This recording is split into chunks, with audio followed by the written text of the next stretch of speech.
नमस्कार प्रेक्षक C news Pune वृत्तदर्शन मध्ये आपलं स्वागत। ज्येष्ठ कलावंत रघुवीर खेडकर यांना त्यांच्या मनोरंजनाच्या कार्यानिमित्त भारत सरकारनं नुकताच पद्मश्री हा पुरस्कार दिला। या पद्मश्री पुरस्काराच्या निमित्तानं रुग्ण हक्क परिषद आणि कलाप्रेमी नागरिकांच्या वतीनं पुण्यामध्ये त्यांचा श्रीनिवास पाटील यांच्या हस्ते सत्कार करण्यात आला।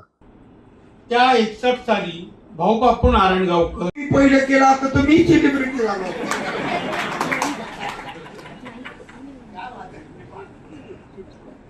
आणि डीजे लावणीचा जन्म झाला।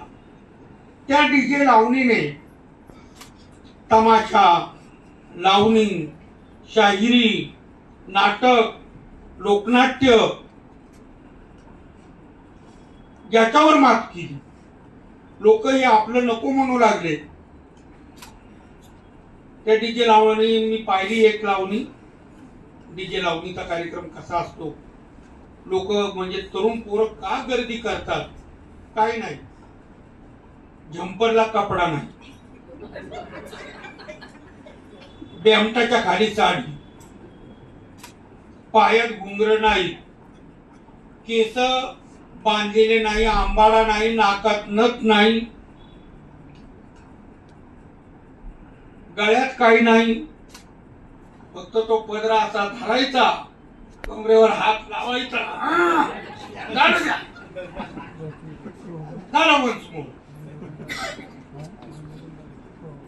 पब्लिक कडे बॅक साईड करायची ना, असं असं असं असं असं करायचं, झालं वन्स मोर।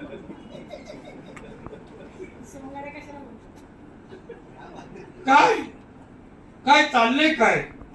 अरे चालतं कुठं तिकडे बिहार यूपी मध्ये, आपल्याकडे नाही। आपला महाराष्ट्र संस्कृतीने भरलेला आहे।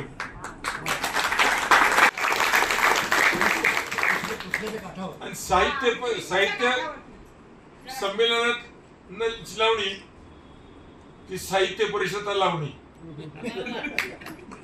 लावणी मधलं लवण म्हणजे मीठ। जर ताटाला अन्नाला मीठ नसेल तर ते आळणी असते, पण मीठ किती घ्यावं जर कळलं नाही तर खाराट होतं। क्या बात आहे।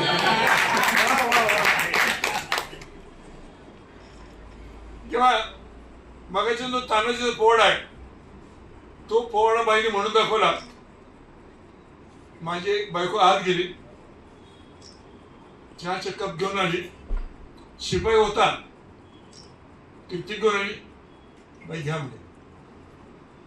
मी म्हणलं ताई तुला काय पाहिजे? तर म्हणजे माझा तुकाराम खडकर माझा नवरा, चन्नापूरच्या घाटामध्ये, बरोबर, त्यांचं निधन झालं। 3 मुली आहेत आणि एक मुलगा बारका, पोट भरणा। काय करू म्हटलं बाई तुम्हाला काय पाहिजे? मला म्हणजे तमाशा परत उभा करायचा आहे, पैसे लागतील। म्हटलं मी देतो, तुमचं नको म्हणलं। चला मला घेऊन चला म्हटलं।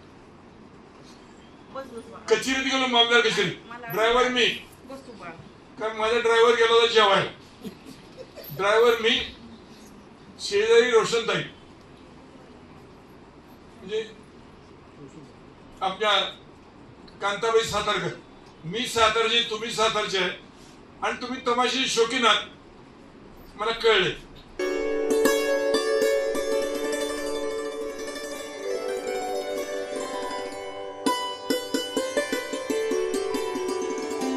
आला आला उन्हाळा आला। आता आपल्या प्रकृतीची काळजी घेण्याकरता युनायटेड फार्मसीचा गुलकंद उपलब्ध झाला।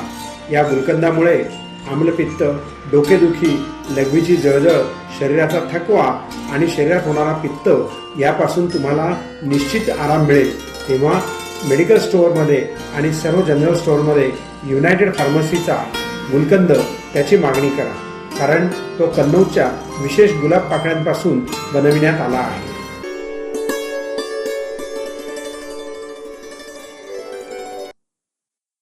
नमस्कार प्रेक्षको, मराठी भाषेला अभिजात भाषेचा दर्जा नुकताच केंद्र सरकारने दिला आहे। पण मराठीची भाषा ही गेल्या 2000 वर्षापासून या पृथ्वी तलावर अस्तित्वात आहे। 13व्या शतकामध्ये ज्ञानेश्वरांनी तत्कालीन भाषेमध्ये गीतेचं भाषांतर 18 अध्यायात करून ज्ञानेश्वरी स्थापन केली. पण त्याचबरोबर 100 वर्षापूर्वी मराठीचं वाचन सुट्टीमध्ये झालं पाहिजे आणि ते दिवाळीसारख्या सणामध्ये झालं पाहिजे या प्रयत्नानं मराठीत दिवाळी अंक सुरू झाले. छंदश्रीचे दिनकर शिलेदार यांनी त्याची स्पर्धाही भरवली आणि काल दीपक शिकारपूर आदी मान्यवरांच्या उपस्थितीत त्या ठिकाणी त्या पुरस्काराचं वितरणही करण्यात आलं. सकाळला सामूहिकरित्या प्रकाशनाच्या संदर्भामध्ये पुरस्कार देण्यात. ज्ञान तसं जुनं आहे. मी आयुष्यात पहिला कोबोल प्रोग्राम 83 साली लिहिला आणि तेव्हापासून मी नंतर टाटामध्ये नोकरी केली की कॉम्प्युटरकडनं माणसाचं काम करून घ्यायचे प्रयत्न तेव्हा सुद्धा होते, फक्त नावं बदलत गेली. ह्युमन कॉम्प्युटर इंटरॅक्शन त्याकडचं काम होतं. पण ओपन एआयने ChatGPT लॉन्च केलं 3 वर्षापूर्वी आणि जग एकदम खडबडून जागं झालं. आणि मग जनरेटिव्ह AI आलं, ज्याला चॅटबॉट म्हणतात. आणि मग ते आल्यामुळं लोक निर्मिती करायला खूप अतिशय वेगवान निर्मिती सुरू झाली. म्हणजे मी स्वतः त्याचा अनुभव घेतलेला आहे. मी आजकाल प्रकाशकांना, आता आमचे उत्कर्षच्या बसलेले आहे, मी पूर्वी फक्त मजकूर पाठवायचो, आता मी मजकुराबरोबर मुखपृष्ठ पण पाठवतो. म्हणजे ती प्रक्रिया, मी एक बॉट शोधलेला आहे आणि त्याला व्यवस्थित सांगितलं, ज्याला प्रॉम्प्ट म्हणतात, की अशा अशा प्रकारचं पुस्तक आहे तर तुम्हाला 4-5 कव्हर डिझाईन करून दे. आणि ते माणसासारखं नसतं, एका सेकंदात 5 कव्हर येतात. मग आपण त्याला पुढं सांगू शकतो की हे बरोबर नाही. जसं आपण माणसाला आज्ञा देतो तसं त्या बॉटला तुम्ही सांगू शकता. आणि अशा पद्धतीनं जनरेटिव्ह एआयनी या क्षेत्रात क्रांती केलेली आहे. आणि त्यामुळं आणि पुढे हे तंत्रज्ञान वाढत जाणार आहे. आणि दिवाळी अंक ही आपली सांस्कृतिक परंपरा आहे. दिवाळी म्हटलं की सुट्टी, मग फराळ, वाचन, हे सगळं ठीक आहे. पण जर तुम्ही आधुनिक तंत्रज्ञानाचा अंगीकार केला तर तुम्ही वासंतिक अंक, पावसाळी अंक, दर महिन्याला अंक काढू शकाल. आणि जर साहित्यिकांना ट्रेन केलं तर तुम्ही खूप वेगवान लेखन करू शकता. आणि एक लक्षात ठेवा की AI हे तुमचं सहाय्यक आहे, ते तुम्हाला रिप्लेस नाही करणार. कारण AIची एक मोठी मर्यादा आहे आणि ही मी बघितलेली आहे की AIला नॉन डिजिटल डेटा माहिती नाही. आणि हा सगळा भारतातला डेटा जो आहे तो 2010 नंतरचा आहे. आणि विशेषतः मराठी माहिती तर खूप कमी आहे. आणि माझा असं आता अनुभवावरनं मी सांगतो की पुणेरी मेंदू हा AI पेक्षा श्रेष्ठ आहे.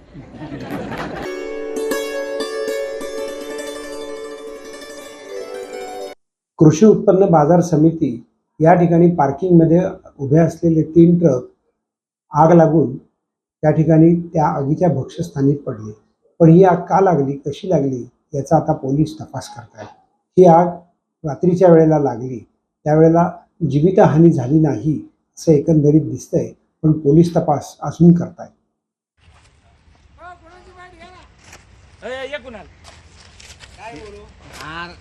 तुला आता काय सांगायची गरज आहे का?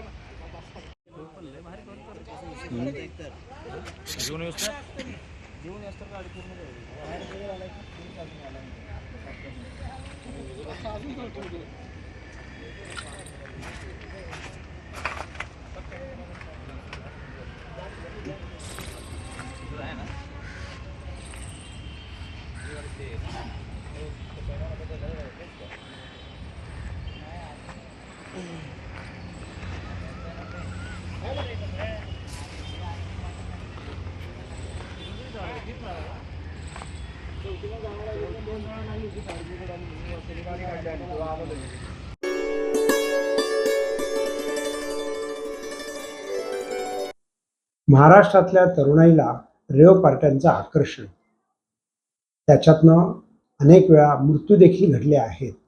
याकरता सदानंद दाते महाराष्ट्राचे पोलीस महानिरीक्षक यांची भेट नीलम गोरे यांनी घेऊन त्यांना एक निवेदन दिलं आणि अशा प्रकारच्या पार्ट्यांवरती कडक कारवाई करण्याचे आदेशही त्यांना देण्याची विनंती केली. जाणून घेऊयात नीलम गोरे. गृह विभागामध्ये महिला पोलीस अधिकाऱ्यांनी काम करायला लागून फार मोठ्या प्रमाणामध्ये त्यांचा सहभाग वाढलेला आहे. इतकंच नव्हे तर 17-18 वर्षापूर्वी जे महिलांचं प्रमाण कमी होतं ते आज महिला पोलिसांची संख्या वाढलेली आहे. असं असलं तरी सुद्धा काही वेळेला महिला पोलिसांकडून तक्रारी येतात आणि त्यासाठी प्रत्येक जिल्ह्यामध्ये पॉशच्या सारखी एक पोलिसांची कमिटी देखील केलेली आहे, ज्याच्यावर महिला वरिष्ठ पोलीस अधिकारी तिथे अध्यक्ष म्हणून असते. पण असं जरी असलं तरी एका पोलीस विभागातल्या महिलेने बरेच मुद्दे एका यूट्यूबवर एका वाहिनीवरती मांडलेले आहेत आणि त्याच्यामध्ये असं दिसतंय की की ज्या पोलीस अधिकाऱ्यांवरती बलात्कार किंवा विनयभंगाचे आरोप आहेत ते सुद्धा मोठमोठ्या प्राईम पोस्टिंगवरती आज काम करताना दिसत आहेत. तर मला असं वाटतं की हा जो आरोप आहे तर त्या आरोपात कितपत तथ्य आहे हे बघण्यापेक्षा आधी वस्तुस्थितीमध्ये किती ठिकाणच्या पोलीस अधिकारी जे आता कार्यरत आहेत परंतु ज्यांच्यावर विनयभंग किंवा बलात्काराच्या केसेस चालू आहेत याची माहिती पोलिसांनी स्वतःसाठी आणि जनतेच्यासाठी म्हणून समोर आणावी. मुद्दा एक. दुसरा मुद्दा म्हणजे महिला पोलीस अधिकाऱ्यांना पोस्टिंग देत असताना त्यांच्या ज्या घरगुती अडचणी असतात त्याच्याबद्दलचा विचार केला जात नाही. अशा प्रकारचं एक डिपार्टमेंटबद्दल त्यांनी अपेक्षा व्यक्त केलेली आहे. माझी जी माहिती आहे त्याच्यानुसार काही वेळेला महिलांना गैरसोयीच्या ठिकाणी जावं लागतं हे खरं आहे. पण अनेक वेळेला आपल्या कामाचं जे स्वरूप आहे ते जर का पाहिलं तर मुद्दामून महिलांना बाजूची पोस्टिंग दिली जात आहेत अशा काही तक्रारी आहेत का हा संपूर्णपणाने पोलीस प्रशासनाच्या अंतर्गत पाहणीचा आणि त्यांनी स्वतः मॉनिटरिंग करण्याचा विषय आहे असं मला वाटतं. आणि तिसरं त्यांनी म्हटलेलं की समाजामध्ये घरगुती कामाचा लोड जो आहे तो महिलांवरती पडतो आणि त्याच्यामुळे त्यांना करिअरमध्ये काम करता येत नाही. तर मला असं वाटतं हा प्रत्येकच काम करणाऱ्या महिलेला असा जाणवणारा प्रश्न आहे. एकूण समाजात जी पुरुष प्रधानता आहे त्या पार्श्वभूमीवर सरकारने सेवा यंत्रणा उभ्या करणं खूप गरजेचं आहे की ज्याच्यामध्ये मुलांचं संगोपन बाकीच्या घरगुती जबाबदारी याच्यामध्ये स्त्रियांना काही मदत होऊ शकेल. तो काही फक्त एकाच विषयाचा भाग आहे असं नाही आहे. परंतु मला असं वाटतं की कोणी व्यक्ती एखादं जेव्हा गाऱ्हाणं मांडते त्यावेळेला त्याच्याकडे दुर्लक्ष करण्यापेक्षा माझे माननीय पोलीस महासंचालक हे अत्यंत कार्यक्षम आणि संवेदनशील आहेत. तर त्यांनी या प्रशासनाबद्दलच्या तक्रारींच्याकडे लक्ष घालून त्याबद्दल योग्य ती उपाययोजना करावी. आणि मला ज्यावेळेला दिसेल की एक 8-15 दिवसामध्ये त्यांनी माहिती घेतलेली आहे तर नक्की मी त्यांना स्वतः जाऊन भेटीन आणि विचारीन की या संदर्भामध्ये काय त्यांचं निरीक्षण आहे आणि याच्यात काय सुधारणा करता येईल. आणि त्याचबरोबर त्या दृष्टिकोनातून प्रत्येक ठिकाणी समन्वयाचं वातावरण मग ते महिला असो पुरुष असो पुरुष काम करत असो किंवा महिला काम करत असो सगळीकडे समन्वय सुसंवाद आणि सहृदयता आवश्यक आहे असं मला वाटतं.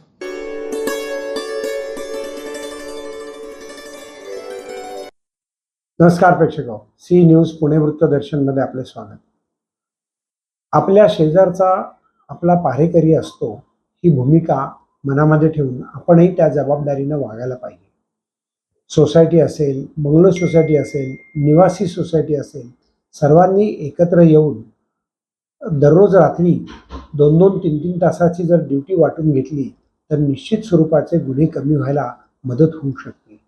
त्याचबरोबर लांब प्रकाश पडणाऱ्या जर बॅटऱ्या वापरल्या तर आरोपी आपल्याला सहज दिसू शकतात.